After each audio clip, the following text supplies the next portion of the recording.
All across America and around the world, this is Veterans Radio. This is Veterans Radio. Welcome to Veterans Radio. I am Jim Fausone. I'm the officer of the deck today. We've got some great programs for you. We always want to remind you you can find more about Veterans Radio at its Facebook site or at the web, veteransradio.org, where we're on the web 24/7. You can find a lot of our podcasts there as well. We post new ones every Tuesday, so you can get a new story, a new interview, something you didn't know before by going to veteransradio.org. And before we get started, we want to thank our sponsors. First up, we want to thank National Veteran Business Development Council, nvbdc.org. It was established to certify both service-disabled and veteran-owned businesses. You'll find out how they can help your business by going to nvbdc.org. We want to thank Legal Help for Veterans. Legal Help for Veterans fights for veterans' disability rights all across the nation. You can reach them at 800-693-4800 or on the web at legalhelpforveterans.com. And finally, PuroClean. PuroClean is the paramedics of property damage. It provides water damage remediation, flood water removal, fire and smoke damage remediation, mold removal, biohazard cleanup. It also has a focus on veteran franchisees. You can learn more about them by going to puroclean.com. We want to welcome to Veterans Radio today Lieutenant Colonel U.S. Army retired Lanny Snodgrass, who more importantly, I should say, is Dr. Lanny Snodgrass, a respected psychiatrist. Lanny, welcome to Veterans Radio. Thank you. Well, this is a real pleasure to talk to somebody with your experience and your expertise in the field of psychiatry and your time in the Army. So let's start with this. You earned your PhD in psychology from the University of Oregon. You went on and got your MD degree. And then you went off and did residency and training and all of that, and then worked for almost 20 years, I think, with Veterans Affairs doing psychiatry. And with the department, let's see. Yeah, well, it'd be also with the Department of Defense, because I volunteered to leave the Veterans Service and go into the Gulf War and be assigned to the 98th General Hospital in Germany, in Nuremberg. You developed through all of that experience an expertise, if you will, in PTSD and military psychiatry. Is that fair to say? Yes. Uh-huh. And somewhere along the line, later in your life and years, you said, hey, I want to get off the sidelines. I actually want to join up and serve. Talk to us about that process at what some might say is an advanced age. Well, for decades, I had witnessed the profound impact of war upon veterans and active duty, visible and invisible scars. Only I was dealing primarily with the invisible scars, although we know that certainly psychiatric problems can lead to also somatic problems or other disorders, medical disorders. It's all integrated, the mind and body. But after listening to these soldiers, these service members, soldiers, airmen, all of the different branches of the service, and hearing the problems of depression, anxiety, post-traumatic stress that they were dealing with, I felt like there was something that I had to do to feel this void that I had. Not having ever joined that Sanctus Omnis group of people known as the Battle Buddy, I felt that fraternity was was something that I had to become a part of. I just had to become a part of it before I died. And so this just gnawed at me like a discomfort. It chased me through most of my career. Until at age 63, I dove in. And in spite of the fact that, having waited 3 years after my physical examination for the military to give me a pass for my age, I had developed a heart condition. I had a base rate of 43, and I was skipping beats about 3.5 seconds between beats. I was very marginal to go into any kind of basic exercise of training. But I said, if this kills me, okay, but I'm going to do it, even though my life's at stake. Well, this is an amazing part of this story, is a guy who's 60 years old, professional, accomplished, has done so much, still has this burning desire of saying, hey, I want to serve. And really the name of your book that we're talking about is The Ageless Call to Serve, Rethinking Military Service for a Changing World. And you go in, as you say, it takes them 3 years. You're 63 when you go into basic training. The average age is probably down in the 20s. Talk to us about the physicalness of this. I was a bunch of the grandchildren. They were like, I was like another planet, so green in so many ways. It was, I had no real reorientation. And so getting down there, I remember meeting one of the enlisted coming in, and she said, "Well, where were you having our meetup?" And I said, "I don't know. I'm trying to find it myself, the building." And she said, "Well," I said, "What do you do in the military?" And she says, "Well, I pass gas." And what she meant was she's an anesthetic. Right, yeah. And I'm thinking, whoa, they got some new nomenclature. I'm going to have to really, bone up here to find out what this culture is all about. Well, it is an interesting culture to be in the military, and certainly most of us do it at a younger age. But you got yourself through basic, and this is 2003, the Iraq War started. There's a huge shortage of military doctors. That's probably why the standards on age got relaxed in your instance. And I know some other doctors who went in around that time, again, at a more advanced age, because they have the specialty and the services that are needed. But I found your book interesting because you tell us a lot about some history I wasn't paying any attention to, I guess, on the age of those who fight or those who get drafted. In the Civil War, the draft was up to 45 in age. In World War II, it was up to 35 in age.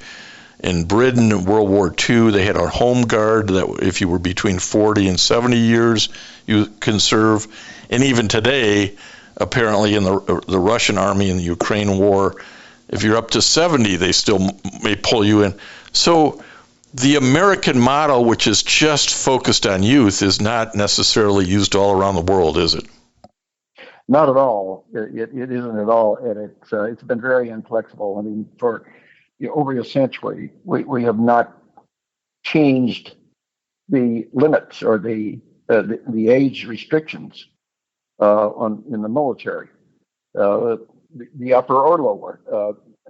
That is, I mean, okay. The last 2 years, I think the Navy changed the upper limits of enlistment for those that were 39 to move that to 41.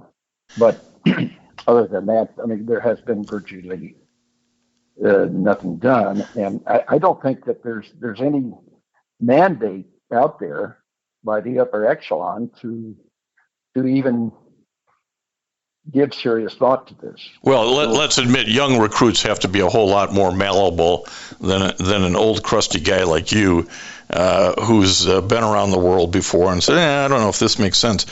But the reason this is important, this age issue is important, is what you write about in the book, too, on how, and I'd like you to expand on this, how younger recruits, younger enlisted folks are more likely to find themselves exposed to and suffering from PTSD in the long term. I found this discussion on age really interesting. Could you talk about that? Yeah, well, the recent studies have come out by people like the researcher Doran and his associates have discovered that if you send a person into a war zone, into combat, under age 25, that person has way more than twice the risk of developing post-traumatic stress disorder, as those are 25 and older. The prefrontal cortex of young people is not mature until around age 25. But, you know, the recruitment objectives are, you know, to go and recruit these young men or women, and to have them be the bulwark for the grunt work in the line of fire. Now, you know, why are they so attractive? Well, because they believe they have this virtual vitality, which they have a lot of.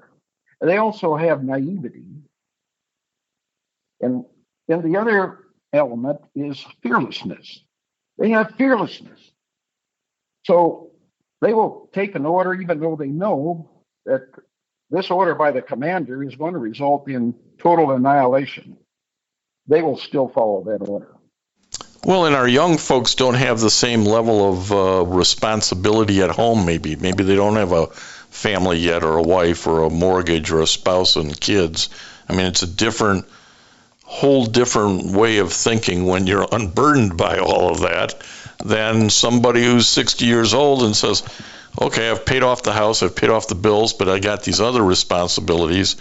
It's very interesting to think about, should you do something different on the age of combatants, because this is a long-term implication. If I'm sending young folks in less than 25 years of age, and I'm increasing their likelihood of PTSD, on the back end, the nation has to pay for those folks for their health care, their treatment, their disability when they get out, over on the VA side. Not on the DOD side. I'm taking those young guys in.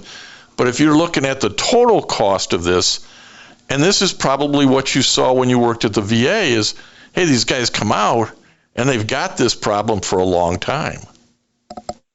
Absolutely. The chronicity is what you really worry about. It's the 1/3 that never get really much better. And I dealt with so much of this over the years, and of how this leaves such scars that cannot be healed, and they suffer, the rest of their life. And then what we've seen is that the children of those with PTSD, of how this affects them. There was some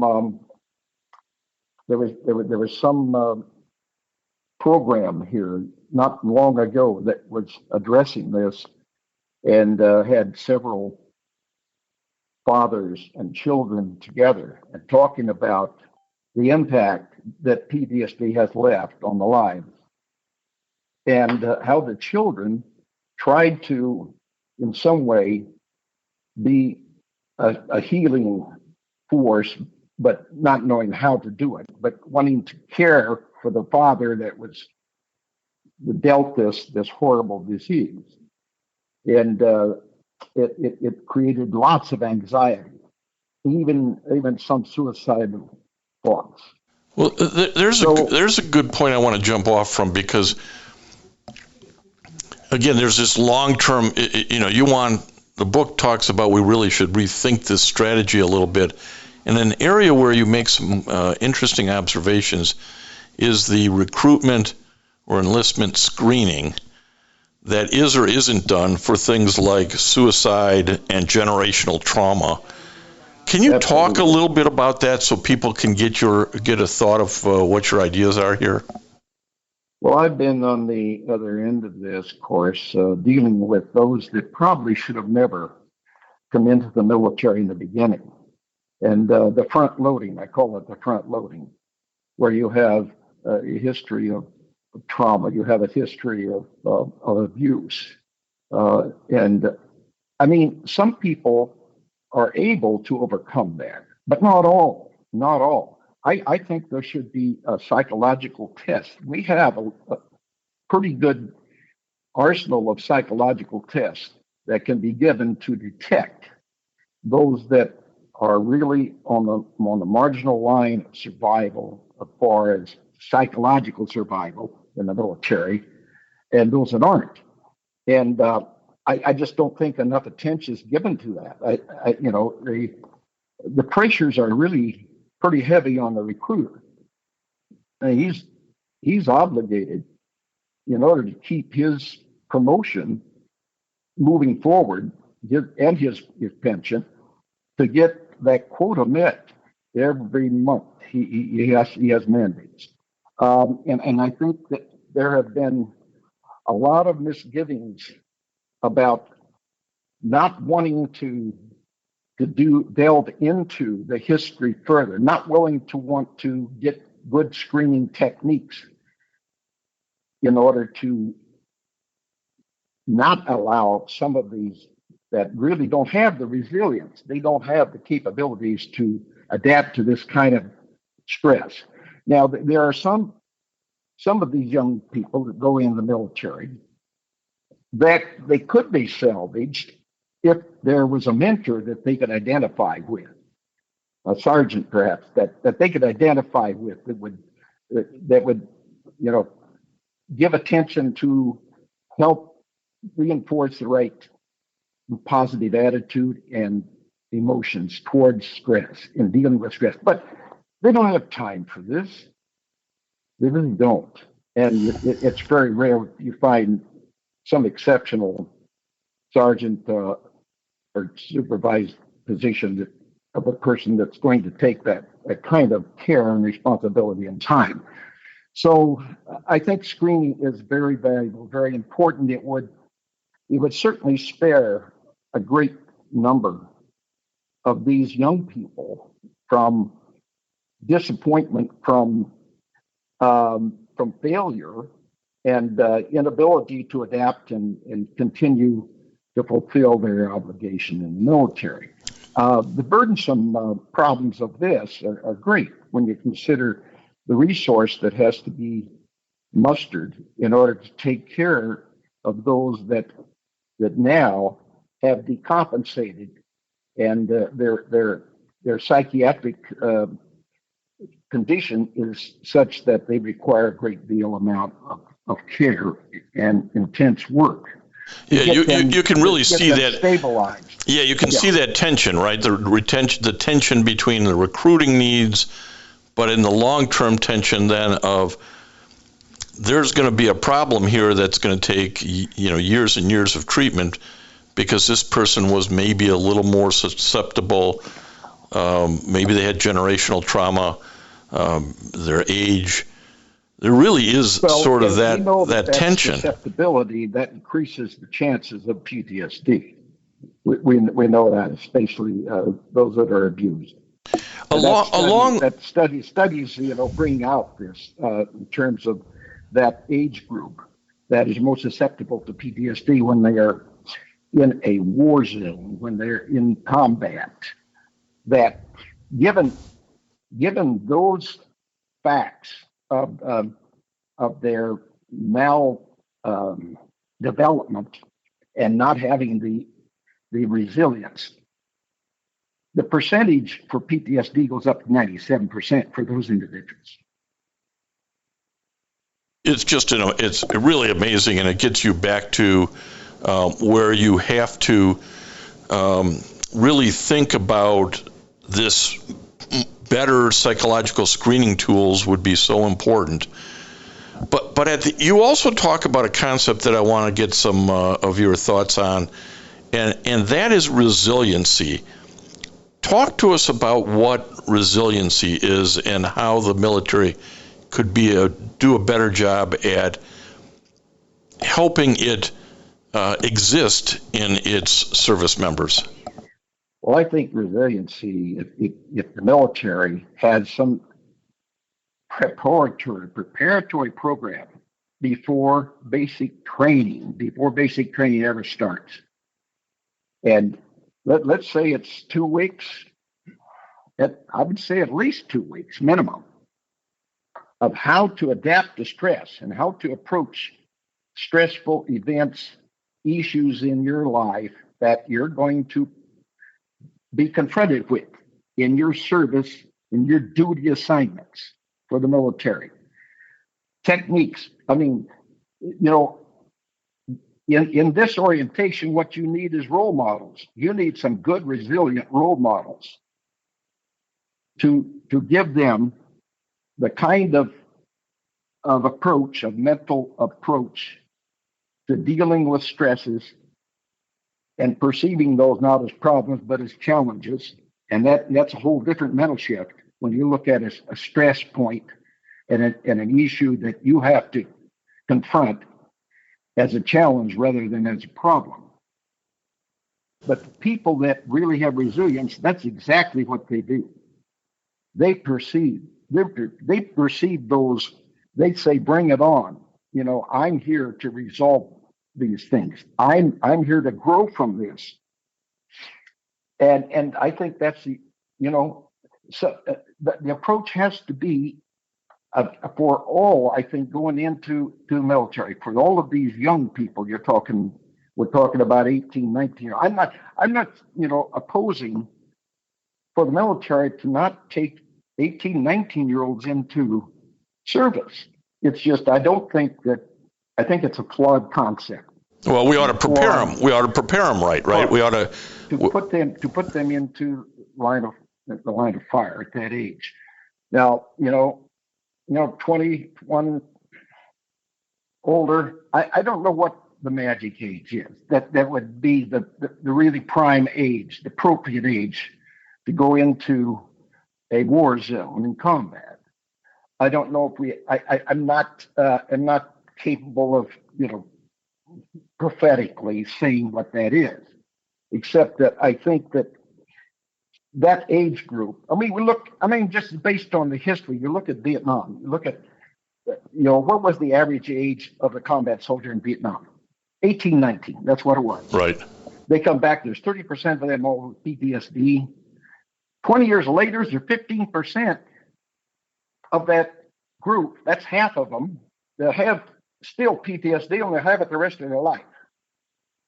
I think that we really have to look at that clearly and say, what can we do to make any kind of adjustments here for mental health of our precious service members? We're talking to Dr. Lanny Snodgrass, who is a retired Army lieutenant colonel, served in the early 2000s, and it's his observations, his experiences, his expertise that's rolled into this book called The Ageless Call to Serve, Rethinking a Military Service for a Changing World. This is put out by Casemate Publishers.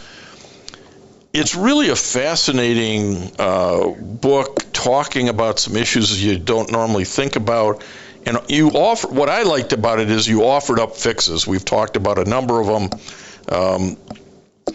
But in those fixes is the recognition that in today's environment where there is telehealth and computers do so much, our professionals there certainly is a role for older professionals, those with experience and mastery, to join and serve.